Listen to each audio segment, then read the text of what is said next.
என்ன கார்த்தி, வீட்டு கணக்கு எழுதிட்டு இருக்கியா? ஆமாங்க, 2-3 நாளா டைமே கிடைக்கல, எழுத முடியல, அதனாலதான் இப்ப எழுதிட்டு இருக்கேன். சரி கார்த்தி, எனக்கு தெரியாம பீரோக்குள்ள ஒண்ணு ஒளிச்சு வச்சிருக்கியா, அது என்னது? பாத்துட்டீங்களா? ஆமா, இது என்ன கார்த்தி? இது சர்ப்ரைஸ் உண்டியல். சர்ப்ரைஸ் உண்டியல் அப்படின்னா? உங்ககிட்ட கேட்டா நீங்க வாங்கி தரவே இல்ல, அதனால உங்களுக்கு தெரியாம நானும் எள்ளும் போய் வாங்கிட்டு வந்தோம். சரி கார்த்தி, இந்த உண்டியல் எது காசு போட்டு வைக்கிற?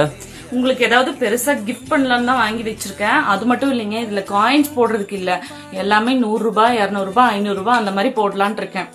சரி கார்த்தி, இந்த காலத்துல எது கார்த்தி உண்டியல்லாம் யூஸ் பண்ணிட்டு இருக்க? என்கிட்ட 3 பேங்க் அக்கௌண்ட் இருக்கு, நீ அதுல போட்டினா நம்ம கிட்ட எவ்வளவு சேருதுன்னு நமக்கு தெரியும்ல. சேருதுன்னு உங்களுக்கு தெரியும், அப்படியே நீங்க கையில காசு இருக்கு, ஏதாவது வாங்குவோம் செலவு பண்ணுவோம் அப்படின்னு சொல்லி செலவு பண்ணிடுவீங்க. இதுல போட்டோம்னா எவ்வளவு போட்டிருக்கனே தெரியாது, உண்டியல் நிறைஞ்சதுக்கு அப்புறம் தான் நம்மளால எடுக்க முடியும். அதனால தாங்க இது அப்படி வாங்கினேன்.